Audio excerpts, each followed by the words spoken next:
안녕하세요. 오늘의 사연 지금 바로 시작해 볼게요. 엄청 오래된 인연입니다. 어디다 자랑하고 다닐 만한 이야기는 아니지만 조금 답답해서 여기 사연 채널에 임금님 귀는 당나귀 귀라고 외치는 심정으로 이렇게 여러분들께 제 이야기를 들려드리려고 합니다. 남편이 죽고 고혈압 친정이 없던 저는 시아버지 집에 살기로 했습니다. 그래도 저희 시아버지가 능력은 있으셔서 저를 걷어주시는데 큰 문제는 아니었습니다. 시어머니도 돌아가신 지 꽤 됐어서 그런지 시아버님은 적적하시기도 했고 말동무가 그간 많지 않아서 외로우셨나 봅니다. 제가 동호회나 밖에 좀 돌아다니라고 권유를 했어요. 그러더니 곧잘 친구들을 사귀시고는 집에 와서 자주 노시더라고요. 시아버님과 나이 차이는 조금 나는 편이긴 했지만 시아버님께는 그 주변 지역에서 말 터놓고 지낼 유일한 사람이었기 때문에 친하게 지내게 되셨다고 하네요. 시아버님을 형님 하면서 잘 따르기도 했고 다행히 둘이서 잘 맞아서 둘이서 같이 놀러 다니고 그러셨어요. 그 인연이 이어져서 저희 집에서 자주 술을 드시곤 했습니다. 저희 집에 자주 놀러와서 지냈던지라 그리고 볼 때마다 이뻐해주고 용돈도 주고 했던 분이셨어요. 부담스러운 느낌이 아니라 오히려 저는 좋은 삼촌이 생겼다고 생각했어요. 꽤 오랜 시간 같이 있다 보니 사실상 시아버님 다음으로 많이 만나던 사람이 삼촌이었습니다. 나이가 중후하지만 분위기 있던 스타일이라서 어느 정도 호감은 있었어요. 그 정도 어렴풋이 기억이 나네요. 제가 서울에 있는 회사에 다시 들어가면서 저희 시아버님도 은퇴를 하시게 되었고 그렇게 저희는 서울로 이사를 하게 되었어요. 시아버님과 삼촌 두 분 다 속상해했지만 한국인데 못 만날 게 어디 있나며 서로를 위로했습니다. 그런데 저는 솔직히 조금 아쉽더라고요. 속으로는 삼촌을 조금 좋아하고 있었나 봐요. 그게 너무 아쉬웠어요. 삼촌 또한 제 손을 잡으면서 건강하게 잘 지내라면서 눈시울이 붉어지셨는데 그날 그때 얼굴이 아직도 기억에 선명하게 남아 있습니다. 그 영향을 받아서 저는 지금도 솔직히 중년 남성이 제 취향이 되었습니다. 그런데 연상이라는 게 사실 나이차가 한두 살 많은 연상을 말하는 게 아니었어요. 서울 가서도 연애를 하면서는 또래 남자들과 연애를 하기는 했지만 무언가 저를 채우지 못하는 것이 있었어요. 속으로 아쉬움은 많았지만 제 취향을 들킬 수 없어서 숨기기만 했어요. 남들하고 똑같이 나의 비슷한 직장인 애인을 만나게 되었습니다. 남편을 보내고 솔직히 별로 관심도 없었어서 연애를 하지 못했는데 주변에서 안타까워해서 시작한 연애이기도 했어요. 그래도 나를 받아준 사람이라 내심 많이 좋아하기도 했고 마음도 많이 썼습니다. 최선을 다하긴 했지만 한참 때인 나이인데도 이상하게 흥분이 잘 안 되더라고요. 그래도 그때 애인이 저를 많이 위해주고 기다려주고 어떻게든 맞춰보려고 이것저것 노력도 많이 했습니다.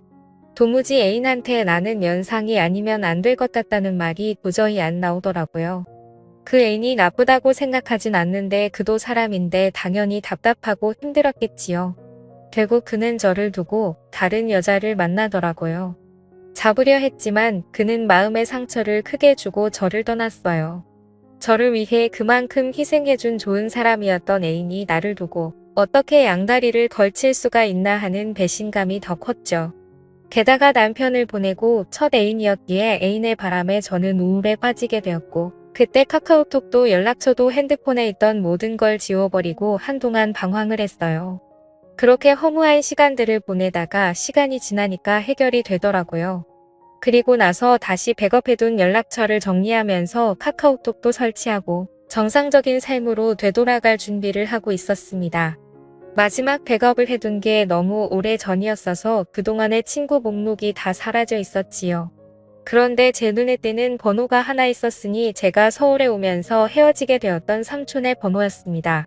10년 동안 같은 번호를 쓰고 있던 건지 카카오톡에 자동으로 친구 등록이 되면서 오랜만에 삼촌의 사진을 볼 수 있었습니다. 핸드폰 화면에 작은 사진으로 보니 괜히 떨리더라고요. 그래서 삼촌의 사진을 터치해서 확대를 했습니다. 여전히 중후한 매력 그대로였고 얼굴살이 조금 더 빠졌을 뿐 저를 설레게 했던 미소는 여전하더라고요. 어디 아는 사람들하고 산에 놀러 갔던 건지 정상에서 찍은 사진을 보니 오랜만에 마음이 설레기 시작했습니다. 그때부터 그가 어떻게 지내나 궁금하더라고요. 그런데 상태창을 보니까 메모 남겨놓듯이 해놓는 프로필 상태 메시지 아무것도 필요 없다라고 약간 쓸쓸해 보이는 구절을 상태 메시지로 남겨놨더라고요. 그리고 프로필 사진으로 되어 있는데 그게 올려보면 옛날에 해놓은 거고 사진들도 다 볼 수 있었거든요. 그런데 사진이 하나도 남아있지 않은 겁니다. 지금 프로필로 되어 있는 사진을 제외하면 말이죠. 그때 직감적으로 삼촌에게 무슨 일이 있는 건가 하는 생각이 들었습니다. 저는 애인에게 받은 상실감 때문이었을까요? 아니면 그 애인과 그렇게 노력을 하며 오랫동안 사랑을 나누는데도 한 번을 만족을 못했던 게 사실은 마음속에 오래전부터 그를 품고 있었기 때문이었을까요? 무작정 짐 싸들고 삼촌이 살고 있던 예전 그 동네로 향했습니다. 하도 오랫동안 이어온 인연이다 보니 어디서 사는지도 다 알고 있었는데 삼촌 집에 찾아가니 모르는 사람이 나오더라고요. 10년간 삼촌과 떨어져 지낸 시간이 너무 길어서였던 걸까요? 하지만 체감상 그렇게 오랜 시간이 지난 것 같지 않은데 다른 사람이 나오니 당황스러웠습니다. 그가 보고 싶어 찾아간 동네였으니 그를 찾아 헤매고 다닐 바에는 단도직입적으로 그에게 대놓고 연락을 해봐야겠다는 생각이 들었지요. 멀리 떨어져도 얼굴 못 보고 지낼 일이 있냐고 했었지만 정말 매일매일 만나던 삼촌이었는데 이사 가자마자 10년 동안 그냥 의의 남이 되어버렸었거든요. 내 번호가 저장이나 되어 있으려나 사실 큰 기대를 하지 않았는데 삼촌은 전화를 받자마자 제 이름을 불러주더라고요.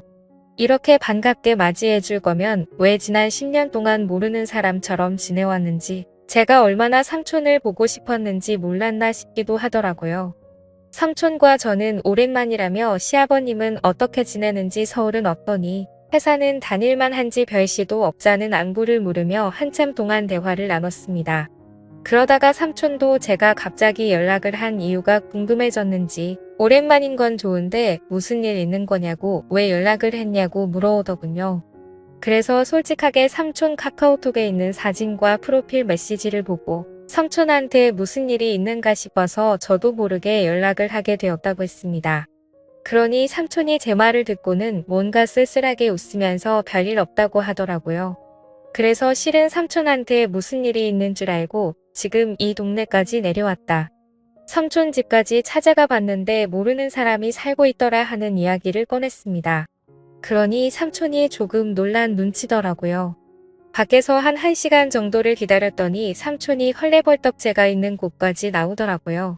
그래도 그 와중에 제 마음을 눈치라도 챈 것인지 옷도 멀쁘게 입고 머리도 다듬어져 있는 게 조금 멋을 내고 나온 삼촌의 모습은 제 생각보다 훨씬 더 멋있어 보였습니다. 10년의 세월이 무색하게 저를 설레게 만들던 그 남자가 내 눈앞에 있으니 묘한 마음에 휩싸이기 시작했습니다. 심지어 예전에는 항상 시아버지와 함께 셋이서 그를 만났는데 이번엔 남자 대 여자로 단둘이서 만나고 있으니 그 기분은 말할 게 없었지요. 직접 만나니 삼촌이 아무 일 없이 잘 지내고 있다던 말과는 다르게 삼촌의 현재 상황을 말해주더라고요. 사실 저희 가족이 서울로 가기 전부터 아내와 불화가 생기기 시작했고 10년이 지난 지금에서야 결국 이혼을 하게 되었다는 겁니다. 그런데 그 과정에서 자식들이고 뭐고 다 대가리 크고 나니까 자기가 회사 다니며 힘들게 키워준 것도 모르고 어머니를 따라갔다고 자기는 이제 완전 혼자가 된 거나 마찬가지라며 힘들어 하더라고요. 삼촌이 힘들다고 하는 말에 저도 사실은 이러하다며 현재 제 상황을 설명했습니다. 저 또한 큰 우울에 빠져 있는 상황이라 삼촌이 보고 싶어 여기까지 내려왔다는 그 명분을 설명하고 있던 것 같았습니다. 그런데 삼촌은 눈이 휘둥그레지면서 그런 일이 있었는데 왜 여기를 내려온 거냐고 묻더라고요. 그래서 삼촌에게 커피 말고 같이 술이나 한잔하자고 같이 술 마셔주면 다 이야기를 해주겠다고 말했습니다. 삼촌이 눈빛이 조금 바뀌기 시작하면서 어렸을 때도 자주 가던 동네 호프집으로 저를 데리고 갔어요. 여기가 음식도 맛이 좋긴 하지만 일단 이야기하기 좋은 벽 쪽으로 자리를 잡았어요. 칸마다 나누어져 있고 조용히 단둘이 이야기 나누기에는 이곳만큼 좋은 곳이 없었거든요.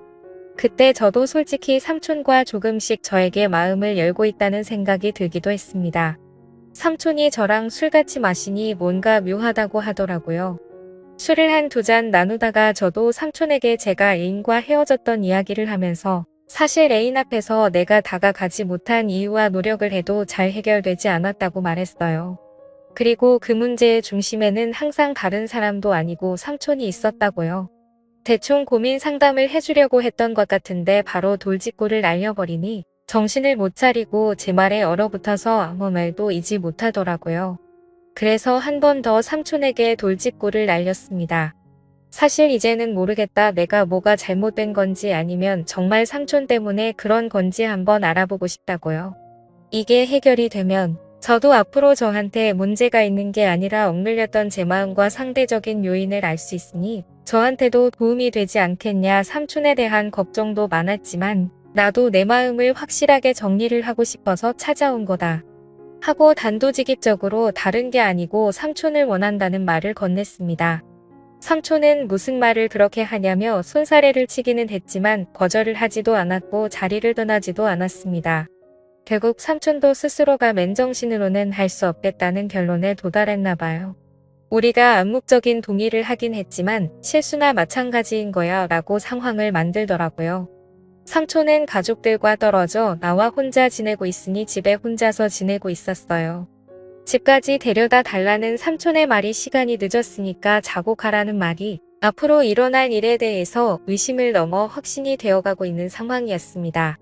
애인과 분위기도 많이 만들고 이런저런 시도는 많이 해봤지만 실제로는 한 번도 만족한 적이 없으니 많이 긴장이 되기도 했습니다만 솔직히 걱정할 게 없었습니다.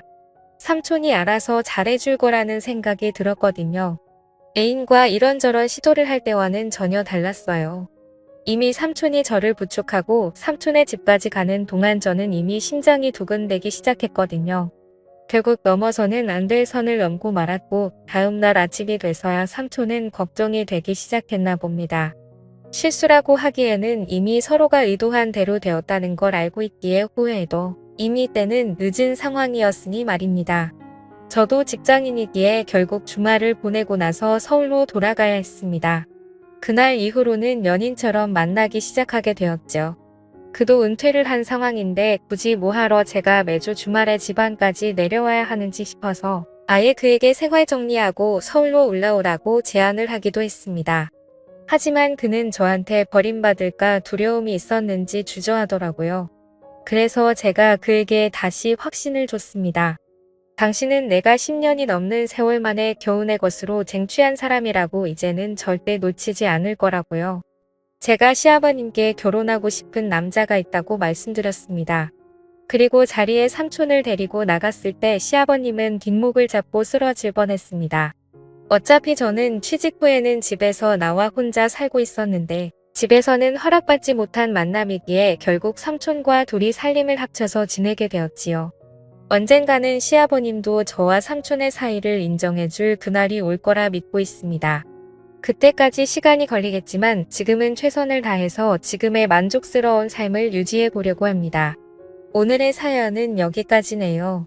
긴 사연 끝까지 들어주셔서 감사합니다. 구독과 좋아요 잊지 말아주세요.